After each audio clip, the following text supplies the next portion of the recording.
About his judgment after awarding an Australia Day knighthood to a Duke, the Duke of Edinburgh, Prince Philip.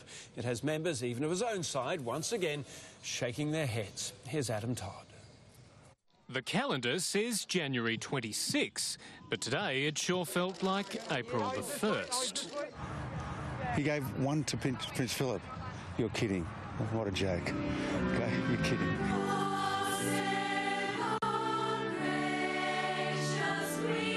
The Prime Minister using Australia's National Day to award a knighthood to a member of the British royal family. Well, I'm really pleased that the Queen has seen fit to award knighthoods in the Order of Australia to Prince Philip for his very long life of duty and service. That's the Queen approving an award for her husband. To be honest, this morning when I heard it, along with a lot of other people at a function, we thought it was a hoax. Social media was quick to mock the PM. Social media is kind of like electronic graffiti. So we asked some real people. I think Prince Philip's got no room on his chest for any more medals. I'm not so sure why a prince would deserve a knighthood.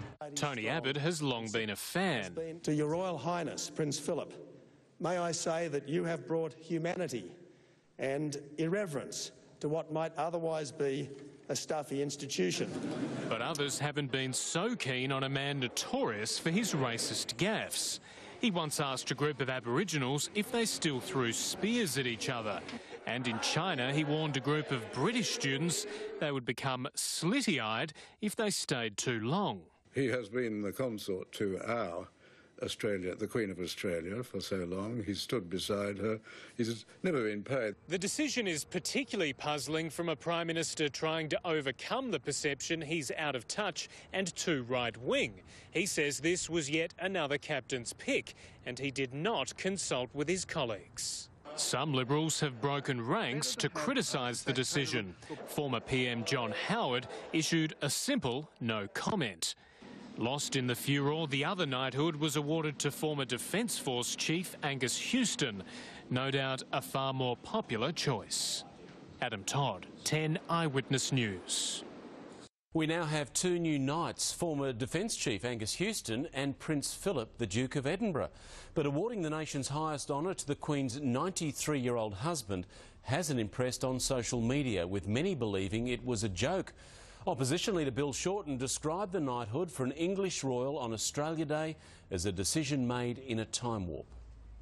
On breakfast radio, they balked at the news release. Double-checked it, triple-checked it, could not believe it was real. Meet Australia's newest knight, His Royal Highness Prince Philip, Duke of Edinburgh, Earl of Merioneth, Baron, well, man of umpteen titles, now Knight of the Order of Australia. He's the patron of hundreds of organisations. For those stunned when Tony Abbott resurrected knights and dames, handing a gong to the Queen's husband completes the PM's lurch back to the monarchy. It makes you wonder whether Tony Abbott ever really did renounce his British citizenship. Twitter convulsed on the news. Social media is kind of like electronic graffiti. Scrawled in this case by one of his own MPs.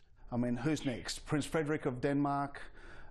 George W. Bush. For government MPs already questioning their leaders' judgments in recent weeks, the Duke is a bewildering choice.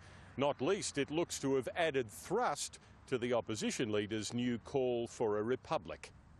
The Abbott government couldn't find an Australian to give one of these awards to. In fact, the Philip fuss eclipsed a new Australian knight, Sir Angus. Well, just call me Angus. Hadn't seen the Sir Philip announcement coming.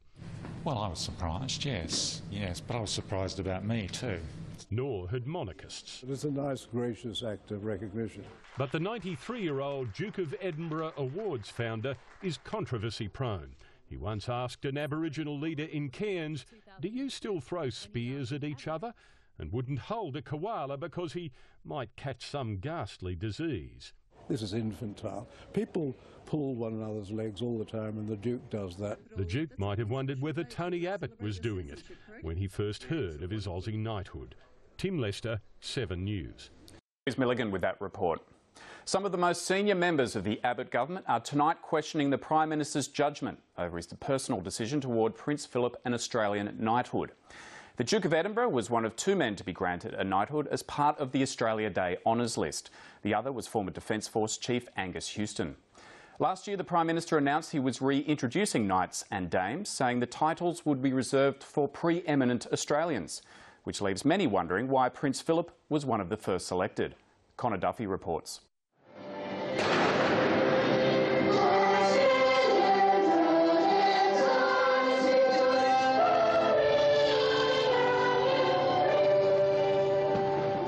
On the west coast and the east, in sunshine and in rain, the familiar sounds of Australia Day parties rang out loud and clear.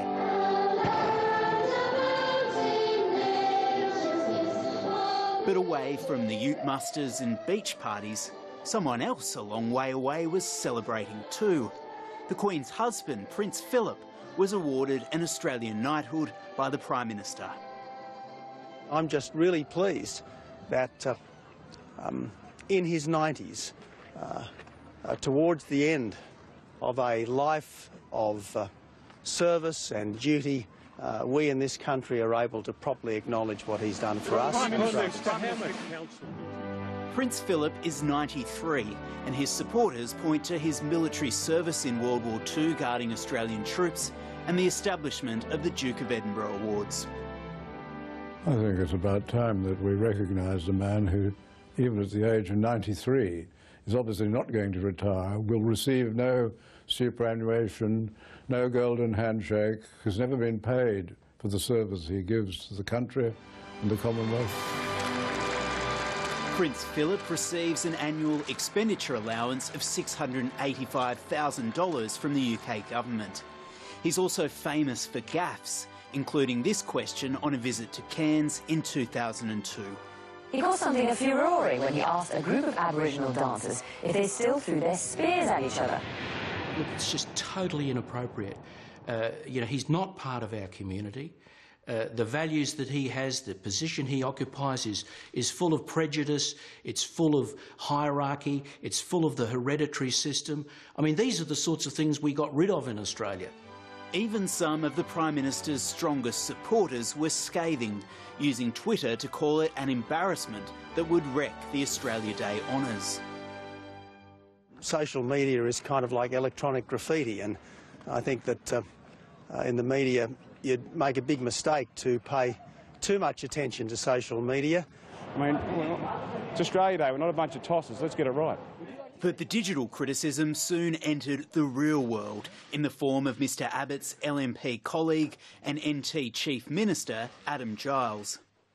It's Australia Day, it's a time when we all get together, we celebrate all the good things about being Darwinites, Alice Springsites, Territorians, Australians, everything that is unique about us as a culture and as a people. And we see something like this. I think it takes away from the legitimacy of the knighthood role. I think it makes us a bit of a joke. The Prime Minister's cabinet colleagues were also unimpressed. One told the ABC it was stupid. Monarchists, though, were thrilled and reckon the Prince is too. I congratulate all of you. I think he would be honoured. I think he'd be amused by some of the comments. But he doesn't need it, obviously. He has so many titles and honours. He doesn't need another. He wouldn't have asked for it. He may well have been reluctant to have accepted it. But he will be, I think he will be honoured. He'll be touched. The awards fuelled a new debate about a republic. Just yesterday, opposition leader Bill Shorten said it was time to reconsider it. Having an Australian head of state is not an irrelevancy, and I think today's awarding of a knighthood to a member of the British royal family, I think just shows we need to consider what sort of nation we want to present to the world. Jeff Gallop is a former Labor Premier and chair of the Australian Republican movement. This constant reference back to Britain, this cultural cringe which we've seen represented so clearly here today, I think doesn't fit well in modern Australia at all. And the fact that it doesn't, I think, tells us that why we need a republic. We spent a decade, the last time this question came around, politicians who are not that great in governing the country, dedicated a lot of time, and eventually they came up with their preferred model that was put to the people. It was rejected in every state and 73% of federal electorates. Prince Philip's honour distracted from the Prime Minister's other new knight, Angus Houston, the retired Defence Force chief who has led investigations into the shooting of MH17 and the disappearance of MH370. He's honoured, but just wants to be known by his first name. To be selected for this award at this time is a great surprise to me. I'm deeply humbled by it. Let me assure you that I haven't changed, I won't change, and I will remain Angus to everybody who uses that address.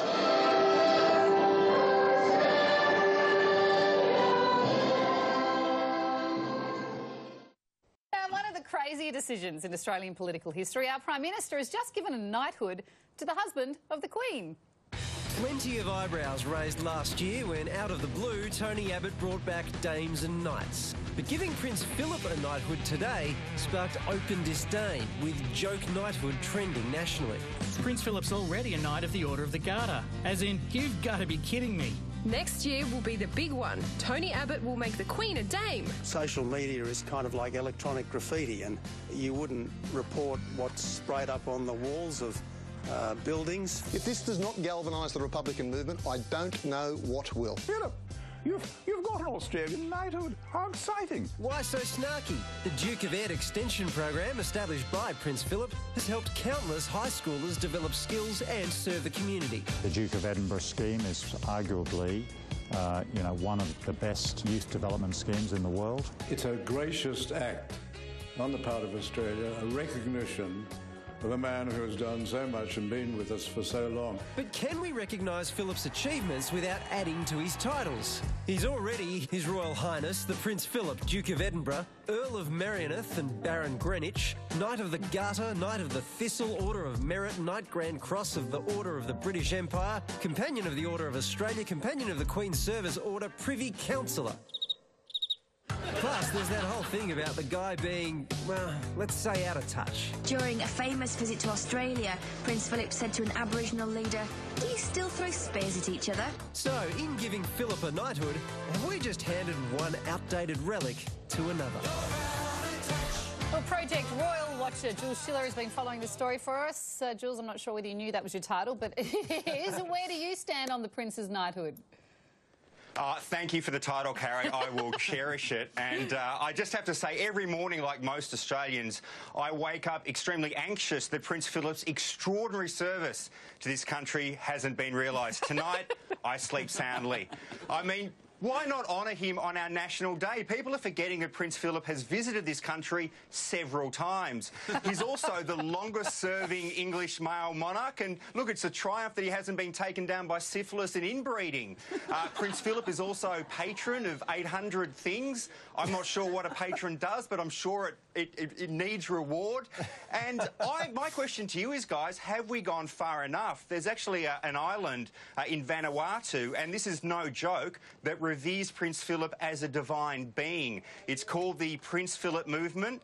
Prince Philip has sent pictures of him to them. They see him as an ancient god. So I say to you, Tony Abbott, only a knight. Let's go further.